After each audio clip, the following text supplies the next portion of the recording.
सभी को नमस्कार। अपने आज का जो टॉपिक है अपने पास में वो है नियंत्रित श्रृंखला अभिक्रिया के उदाहरण अपने आज देखेंगे। इससे पहले वाली वीडियो में अपने कल जो अपने चर्चा कर रहे थे वो अपने ने की थी नाभिकीय श्रृंखला अभिक्रिया के बारे में अपने देखा था। काफ़ी इम्पोर्टेंट अपने इसमें एक देखा था न्यूट्रॉन गुणन गुणांक, पुनरुत्पादन गुणांक, इसके बारे में अपने चर्चा की थी। उसमें एक के कांस्टेंट आया था, अगर उसका मान अपने चर्चा की थी उसमें अगर के बराबर में 1 होता है तो इसका मतलब क्या होगा कि अभिक्रिया है वो समान दर से चलती रहेगी, और के का मान अगर 1 से कम होता है तो वो नाभिकीय श्रृंखला अभिक्रिया संभव नहीं होगी, क्योंकि न्यूट्रॉन की संख्या में क्या आ रही है, कमी आ रही है। और के इज ग्रेटर देन 1 में अपने क्या किया था कि न्यूट्रॉनों की संख्या में क्या हो रही है, बढ़ोतरी हो रही है, और बढ़ोतरी हो रही है तो इसका मतलब ये हुआ कि जो नाभिकीय श्रृंखला अभिक्रिया वो अनियंत्रित रूप धारण कर लेगी। ये जो के बराबर में 1 था इसका मतलब तो ये हुआ कि जो नाभिकीय श्रृंखला अभिक्रिया वो नियंत्रित श्रृंखला अभिक्रिया जिसको अपने नियंत्रित कर सकते हैं, यानी न्यूट्रॉनों की जो संख्या वो समान दर से चल रही है, और के ग्रेटर देन में नाभिकीय श्रृंखला अभिक्रिया संभव नहीं होगी। तो इसके बारे में अपने कल कुछ चर्चा की थी, और आज अपने इम्पोर्टेंट टॉपिक है परमाणु भट्टी। देखिए परमाणु भट्टी का जो क्वेश्चन है वो अभी तक एग्जाम में अभी तक नहीं पूछा गया, परंतु पूछा जा सकता है ये क्वेश्चन, ये भी इम्पोर्टेंट है। इसमें क्या क्या इम्पोर्टेंट है वो अपने देखेंगे कि एक तो ये है कि परमाणु भट्टी का नामांकित चित्र बनाइए जो कि आपके सामने बना हुआ है, ठीक है। और इसके क्या हो सकता है कि परमाणु भट्टी के मुख्य भाग इसके इम्पोर्टेंट है, क्रियाविधि है, वो सारी भी इसके बारे में अपनी चर्चा करेंगे। आज अपने पार्ट 6 में है, ये चैप्टर छोटा कर दिया है, और अपने कल ये चैप्टर लगभग पूरा हो जाएगा, और इसका एक दिन अपने इसके न्यूमेरिकल्स में देखेंगे जो कि बोर्ड एग्जाम में पूछे कि जो क्वेश्चन होते हैं 20 सालों के, उनमें से अपनी चर्चा करेंगे। लगभग इसके 8 या 9 वीडियो अपनी इसमें देखेंगे इसमें। चलो आज अपने चर्चा करते हैं परमाणु भट्टी। देखो मैंने आपको बताया था कि परमाणु भट्टी है वो नियंत्रित श्रृंखला अभिक्रिया के रूप में इसका उपयोग लिया जाता है, जिसके लिए के की वैल्यू कितनी होती है, 1 होती है। अब परमाणु भट्टी के भाग देखेंगे अपने। क्वेश्चन आता है कि परमाणु भट्टी के मुख्य भाग व उनकी भागों का वर्णन और क्रियाविधि का वर्णन कीजिए अपने, ठीक है। तो अपने परमाणु भट्टी के भाग कौन कौन से होते हैं वो अपने सबसे पहले चर्चा करेंगे। परमाणु भट्टी के भाग, परमाणु भट्टी के भाग।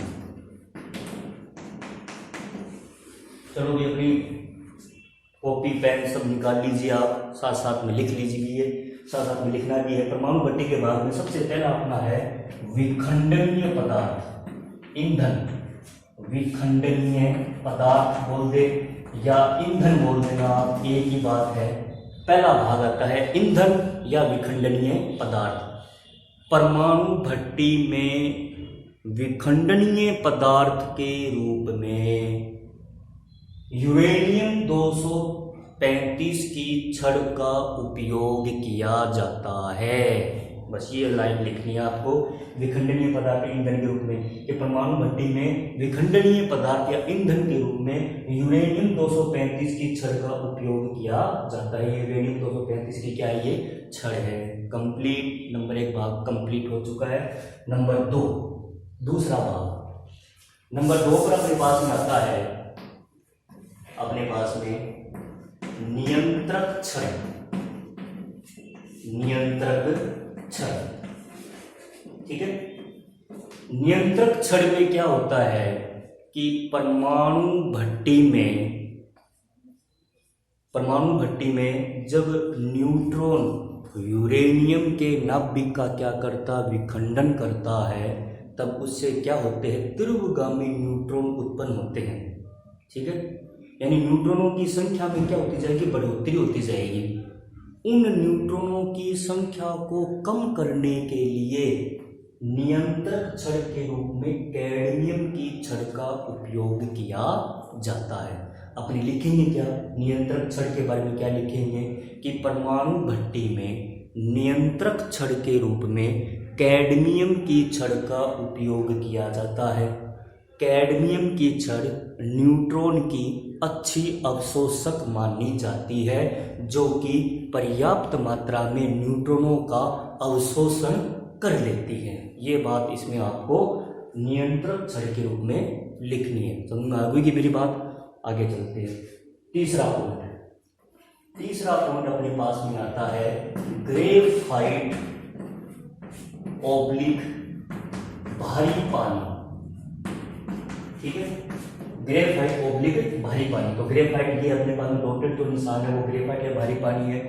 परमाणु भट्टी में विखंडन से तीव्रगामी न्यूट्रॉन उत्पन्न होते हैं। ठीक है, तीव्रगामी न्यूट्रॉन उत्पन्न होते हैं। उन न्यूट्रॉनों की गति को कम करने के लिए ग्रेफाइट या भारी पानी का उपयोग किया जाता है। समागी बात ये मंदक, जिसको अपने बोलते हैं मंदक। तीसरा जिसका ग्रेफाइट या जो भारी पानी है इसको अपने मंदक के रूप में बोलते हैं। इसका तीसरा जो भाग है वो कौन सा अपने पास में मंदक है। क्या बोलेंगे? मंदक। ये क्वेश्चन आया हुआ भी है 1 नंबर का कि परमाणु भट्टी में मंदक के रूप में किसका उपयोग किया जाता है? तो ग्रेफाइट या भारी पानी का उपयोग किया जाता है। तो अपने क्या बताएंगे मंदक के रूप में कि परमाणु भट्टी में मंदक के रूप में ग्रेफाइट या भारी पानी का उपयोग किया जाता है, जो कि क्या करेगा? तीव्रगामी न्यूट्रॉन की गति को क्या करता है? मंद करता है, यानी उसकी गति को क्या करता है? कम करता है। तो ये मंदक हो जाएगा।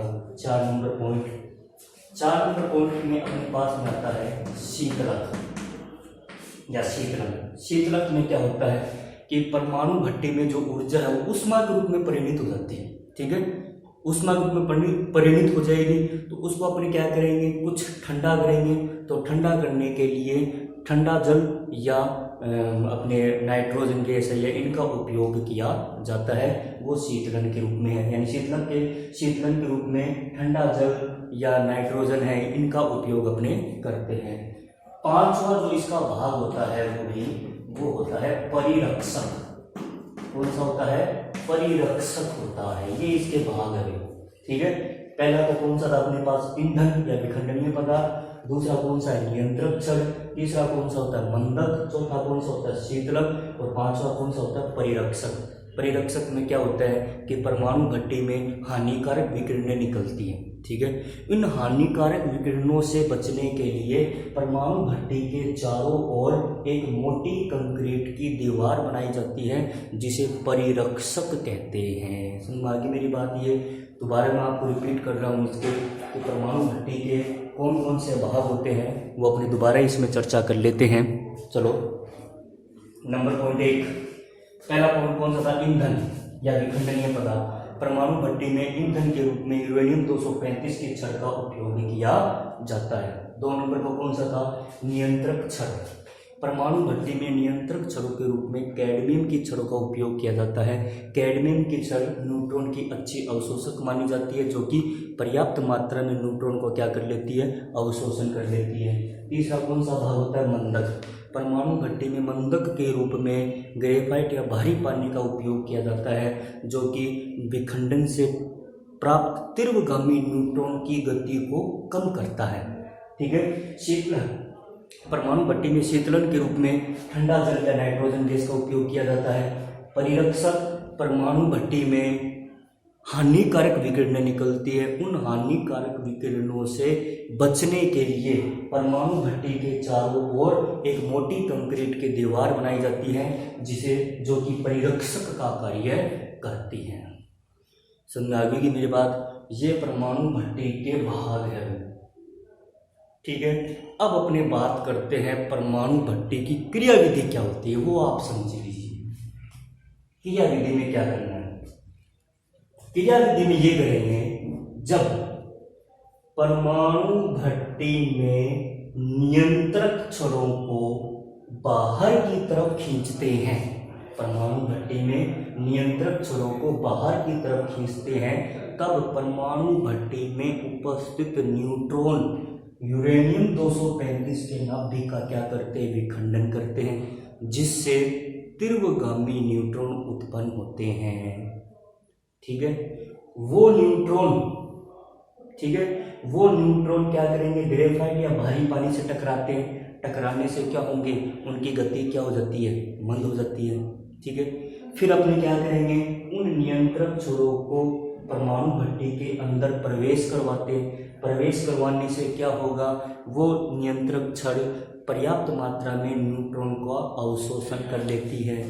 ठीक है, फिर अपने क्या होगा, फिर भी परमाणु भट्टी में कम से कम एक न्यूट्रॉन ऐसा होता है जो कि विखंडन की प्रक्रिया में, आगे की प्रक्रिया में भाग लेता है। वो न्यूट्रॉन क्या करेगा, पुनः यूरेनियम 235 का नाभिक का विखंडन करेगा। ठीक है, पुनः विखंडन करेगा, जिससे क्या होंगे, तीव्रगामी न्यूट्रॉन उत्पन्न होंगे। वो तीव्रगामी न्यूट्रॉन ग्रेफाइट या भारी पानी से टकराएंगे, जिससे उनकी गति क्या हो जाएगी, मंद हो जाएगी। फिर पुनः नियंत्रक छड़ों को अंदर की तरफ प्रवेश करवाएंगे, जो कि पर्याप्त मात्रा में न्यूट्रॉन को क्या कर लेगी, अवशोषित कर लेगी। यह प्रक्रिया क्या करती जाती है, अपने निरंतर चलाते रहते हैं, जिससे जो ये अभिक्रिया है वो एक समान दर से चलती जाती है, समान दर से चलती रहती है। और यही नियंत्रण श्रृंखला अभिक्रिया का एक उदाहरण है। ये परमाणु भट्टी आपके सामने। ठीक है, इस प्रकार से अपने परमाणु भट्टी की क्रिया विधि के बारे में बताएंगे, जो कि मैंने आपको अभी बोला है। आप इन वीडियो को पूरा एक बार ध्यान से सुनेंगे, समझेंगे और अपनी नोट कॉपी में जरूर उतारेंगे। ठीक है, क्वेश्चन इंपॉर्टेंट है ये। परमाणु भट्टी का नामांकित चित्र और इसकी भाग और इसकी क्रिया विधि। क्रिया विधि तो बिल्कुल आसान है, करना कुछ नहीं है, बस यही करना है कि जब नियंत्रक छड़ को बाहर की तरफ खींचेंगे, खींचते ही क्या होगा, परमाणु भट्टी में जो न्यूट्रॉन होते हैं वो यूरेनियम 235 का नाभिक का विखंडन करेंगे। विखंडन करेंगे तो क्या होंगे भाई, तीव्रगामी न्यूट्रॉन उत्पन्न होंगे। वो तीव्रगामी न्यूट्रॉन ग्रेफाइट या भारी पानी से टकराएंगे, जिससे उनकी गति क्या हो जाएगी, मंद हो जाएगी। वो न्यूट्रॉन पुनः यूरेनियम 235 का नाभिक का विखंडन करेंगे। ठीक है, करेंगे तो दोबारा तीव्रगामी न्यूट्रॉन उत्पन्न हो जाएंगे। ठीक है, और वो पुनः ग्रेफाइट या भारी पानी से टकराएंगे तो उनकी गति मंद हो जाएगी। फिर पुनः वो यूरेनियम 235 के नाभिक का विखंडन करेंगे। ठीक है, फिर अपने क्या करेंगे, फिर नियंत्रक छड़ को परमाणु भट्टी के जैसे ही अंदर प्रवेश करवाते हैं तो वो नियंत्रक छड़ परमाणु भट्टी में उपस्थित पर्याप्त मात्रा में न्यूट्रॉन को क्या कर लेती है, अवशोषण कर लेती है। इस प्रकार यह अभिक्रिया परमाणु भट्टी में समान दर से चलती रहती है। इस प्रकार से ये परमाणु भट्टी आपके सामने है। इसको वीडियो को जरूर आप पूरा ध्यानपूर्वक सुनेंगे और अपनी कॉपी नोट कॉपी में उतारेंगे और स्किप बिल्कुल भी नहीं करना है। अब इसका जो काम रहेगा, अपने दो टॉपिक बच्चे हैं, एक तो है नाभिकीय संलयन अभिक्रिया और इसे कुछ महत्वपूर्ण बात तो ये है, इसके अपने न्यूमेरिकल करेंगे अपने, जो कि पिछले बोर्ड एग्जाम में जो भी क्वेश्चन आए हैं उनके बारे में कल अपनी चर्चा करेंगे। धन्यवाद।